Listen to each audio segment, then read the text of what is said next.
AB method படித்தவங்களுக்கு கொஞ்சம் ஈஸியாக புரியும். பாரம்பரியத்தில் உள்ளவங்களுக்கு கொஞ்சம் எடுத்துக்கிறது கொஞ்சம் கஷ்டம். ஏன்னா அதில் ரொம்ப மைனஸ் மக்கு நான். ஏன்னா கேபி மெத்தடில் எடுக்க முடியாது. ஏன்னா படிக்கலை, அதனால் தெரியாது நமக்கு. நேற்று இதில் வந்து ஒரு ஆர்குமெண்ட் ரூமில் பேசலாம்லண்ணா அதை அமாவாசை நாளில் வண்டி வாகனம் வாங்கினா சிறப்பா சிறப்பு இல்லையா அப்படின்னு நல்லா கவனிச்சிங்க. சூரியனோட சேர்ந்த கிரகம் முக்கூட்டு கிரகம் சுக்கிரனும் புதனும். சூரியனை நம்பி வாழக்கூடிய கிரகம் இதுதானே கணக்கு. சூரியன் இருண்ட நாளில் வண்டி வாகனம் வாங்கி ஜெயிக்க முடியுமான்னா ஆரம்ப கட்டம் வெற்றி மாதிரி இருக்கும், பின்னாடி கணக்கு பண்ணிங்கன்னா தோல்வி தான். இது ஒரு கேள்வி. ரெண்டாவது பார்த்தீங்கன்னா அடப்புன்னு ஒன்று இருக்குது. இறந்தால் தனிஷ்டா பஞ்சமி திதி. அதுக்கு ஜெயனானையும் விளக்கம் கொடுக்க சொல்லியிருக்கேன் நான். இந்த அடப்புனா பார்த்தீங்கன்னாக்கா ஒரு சில ஏரியாவில் வீட்டையே பூட்டிட்டு போயிடுறாங்க. தம்பி மணிகண்டா,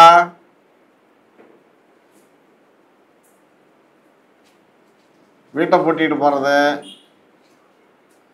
அதே மாதிரி போய் ஐயர் இருக்கிறதெல்லாம் கூட நான் எல்லாத்தையும் அழுட்டு போகிறேன் அப்படிங்கிறது அதெல்லாம் கிடையாது. வீடு பூட்டக்கூடாது.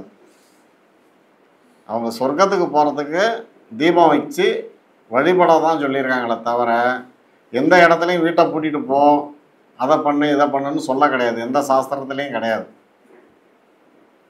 இது ஒரு கேள்வி போச்சு. அடுத்தது பார்த்தீங்கன்னாக்கா பௌர்ணமி திதியில் இந்தந்த காரியங்களை செய்யலாமா செய்யக்கூடாதா, இது ஒரு ஹின்ஸ் தான் எடுத்து கொடுக்குறேன். பௌர்ணமி திதியில் சுபகாரியங்கள் விளக்க வேணும். ஏன்னா சூரியனும் சந்திரனும் விலகி நிற்கும்பொழுது அந்த நேரத்தில் போய் செய்யலாமா, செய்யக்கூடாது அப்படிங்கிறது ஒன்று. இப்போ இன்றைக்கி காலையில் பார்த்தீங்கன்னாக்கா நான் மண்டபத்துக்கு வந்து நுழைஞ்ச உடனே ஒரு மருத்துவர், அவங்க வந்து பெரிய லெவலில் உள்ளவங்க, அவங்களுடைய பிரதருக்கு உடம்பு முடியலன்னு சொல்லி ஃபோன் பண்ணுறாங்க. கல்லா அவர் தான் பக்கத்தில் எல்லாம் இருந்தாங்க. ஓடின லக்னம் மேஷ லக்னம் போயிட்டு இருந்துச்சு. அவங்க என்ன பண்ணாங்கன்னா ஃபோன் பண்ணி பேசும்பொழுது தான் அண்ணா இந்த மாதிரி அண்ணனுக்கு உடம்பு முடியல அப்படின்னு சொல்லி. இங்கே 6ல் போய் சுக்கிரன் நீசம். நான் கேட்டேன் மர்ம உறுப்பில் சொரிஞ்சதுனால புதன் வீடு அரிப்பு தோல் இன்ஃபெக்ஷன் ஆகிடுச்சா அப்படின்னு கேட்டேன். ஆமாம் அப்படின்னு. இதெல்லாம் ஒரு நிமிஷத்தில் நடந்த கதை. அடுத்தது பார்த்தீங்கன்னா அடுத்த கேள்வி, சர்ஜரி போச்சான்னு ரிமூவ் பண்ணிட்டாங்க அப்படின்னு. அடுத்தது அது யூரினரி டியூபுக்கு போய் இன்ஃபெக்ஷன் ஆகிட்டான்னு. ஆமாம். அடுத்தது பார்த்தீங்கன்னா 12ல் சனி ராகு தொடர்பு.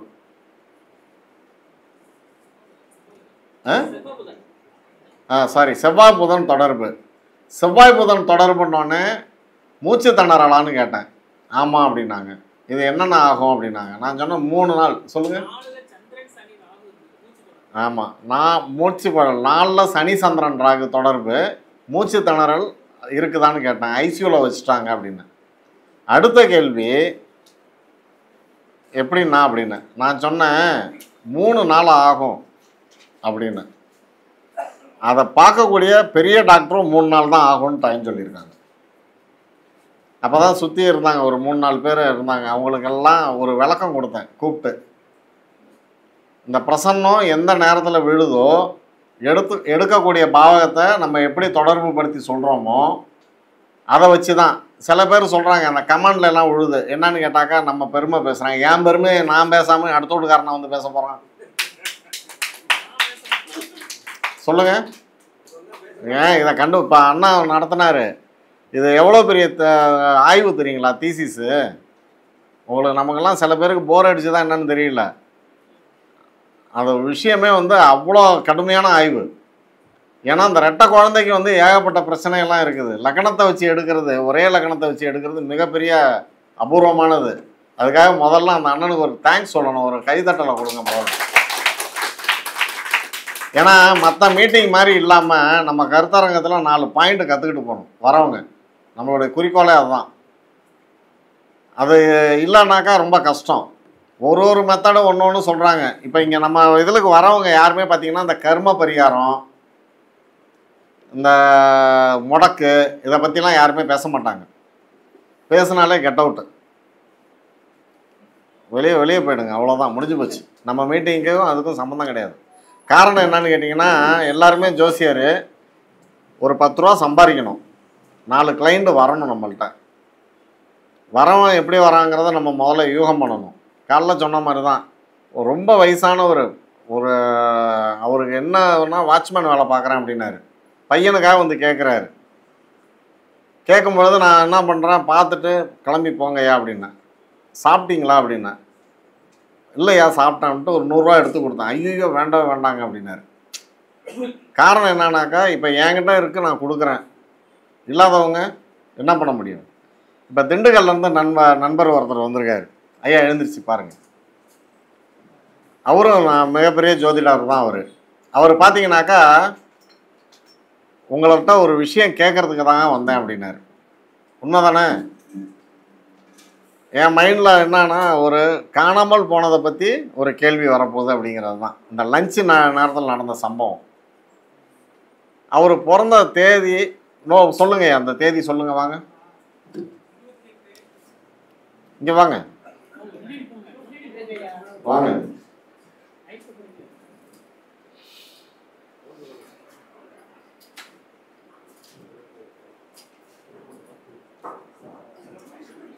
எல்லாரும் நோட் பண்ணிங்க. 28/9/25 PM திண்டுக்கல். அம்மா ஃபோன் பண்ணி இருங்க, யார் யார்கிட்ட ஆப் இருக்கோ எல்லாருமே ஒரு ஆர்வம் போடுங்க. இந்த வருஷம் தான் ஐயா, இந்த 25 தான் ஐயா. 28/9/2025 ஐயா நல்லா புரிஞ்சுங்க. பிரசன்னம்னாக்கா பிறந்த தேதி அதெல்லாம் கிடையாது. அப்ப நான் ஓடுற ஓட்டம் தான். 28/9/2025 டைம் 7:02 PM. யார் ஆர்வம் போட்டிருக்கா?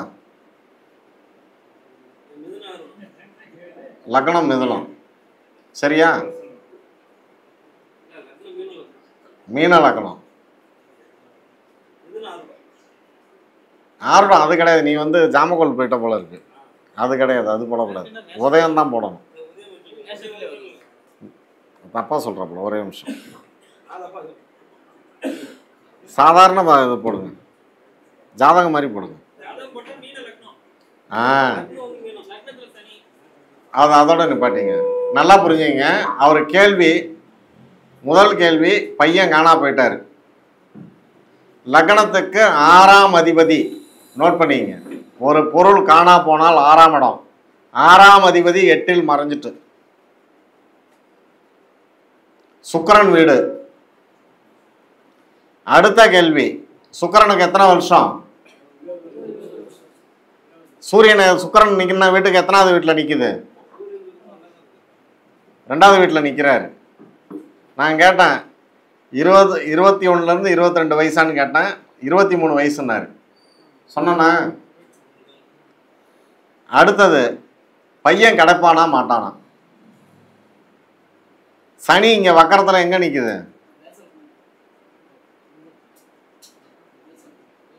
மீனத்திலே நிற்குதா? மீனத்தில் நின்று யாரை பார்க்குது? சுக்கிரனை பார்க்குதா? நீசம் பெற்ற சுக்கிரனை பார்க்குதா? பையன் விபத்தில் இல்லைன்னா எங்கேயாவது போய் சூசைட் பண்ணியிருப்பான்னு. இது காரணம், மூல காரணம் காதல்.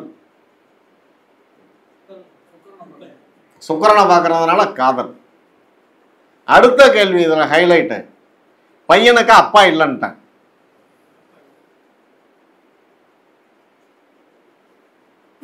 சொன்னா ஐயா, செவ்வாய் எங்க இருக்கு? 9லே இருக்கா?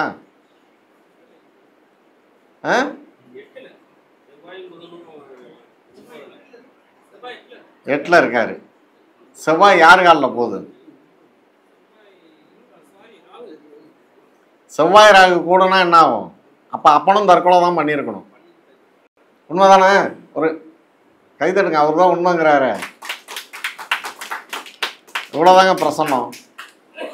இதில் ஒரு விஷயமும் கிடையாது. எந்த இடத்துல நம்ம நடக்கிறோமோ அந்த இடத்துல நமக்கு உண்டாகிறது தான். ரெண்டாவது ஒரு விஷயம் கேட்டார், மரணத்தை பற்றி. இறந்து போனவங்களுக்கு பார்க்க முடியுமா? கட்டாயம் பார்க்கலாம். ஆனால் அதுக்கு அண்ணா மாதிரி பெரிய ப்ராசஸ் இருக்குது. அதில் காலைல லைட்டாக தான் சொன்னாங்க. காரணம்னாக்கா மரண ஜாதகம் பார்க்கும்பொழுது எப்படி உதய லக்கணம் வந்து போடுறோமோ அந்த லக்கணத்துக்கு 11 லக்கணமாக மாற்றிக்கணும். கிரகங்கள் எல்லாமே மாறுபட்டு செயல்படும். நம்ம எதை கர்மம் தர்மத்துக்குன்னு சொல்கிறோமோ அது ஆசைக்கு மாறிடும். சனி இங்கே யாரை சுபர்ன்னு சொல்கிறோமோ அவன் எல்லாம் பாவியாக போயிடுவான். அவ்வளோதான். இதில் 2 விஷயம் பாருங்களேன்.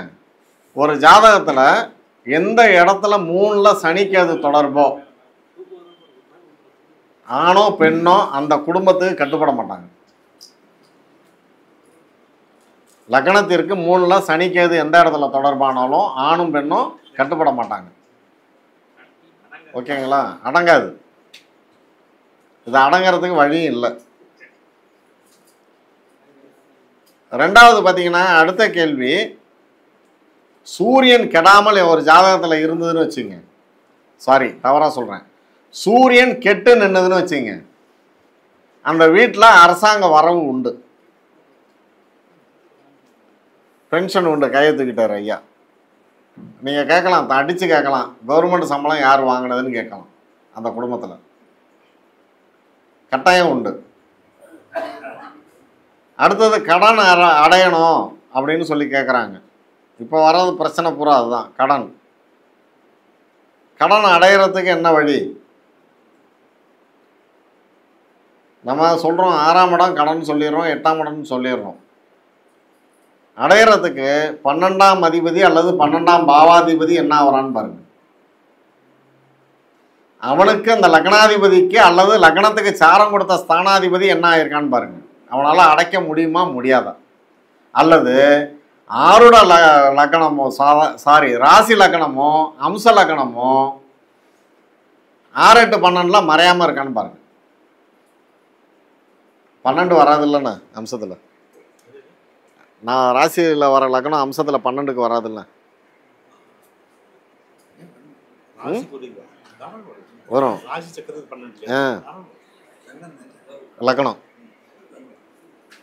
இது மறைஞ்சதுன்னு வச்சிங்களேன், அவனால் மீண்டு வர முடியாது. ஒருத்தனை பார்த்த உடனே இந்த ஜாதகர் இவன் எவனுக்கும் பயப்பட மாட்டான், இவன்கிட்ட பேசுகிறப்ப ஜாக்கிரதையாக பேசணும் அப்படின்னு ஒரு உதாரணம்.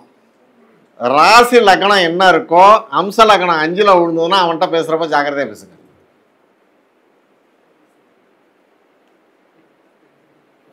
ராசி லக்கணம் என்னவோ அவனுக்கு அம்ச லக்கணம் 5ல் விழுந்தால் அவனிடம் பேசும்பொழுது கவனம் தேவை. சரிதானப்பா? என்ன காரணம்னு கேட்டிங்கன்னா, எதுக்க ஒன்று பேசுவான், பின்னாடி போய் எட்ட போய் திட்டிட்டு போயிடுவான். இல்லைன்னா தூக்கி போட்டு மிதிச்சிருவான் நம்மளை. அந்த மாதிரி ஆளை எங்கே விடக்கூடாது? உள்ள விடக்கூடாது. குடும்பம் கெட்டு போயிடும். ஓகே, டைம் இல்லை, நேரம் இல்லை. அடுத்தது வந்து நம்மளுடைய நண்பர் ரத்னகுமார் வாங்க. அதுக்கப்புறம்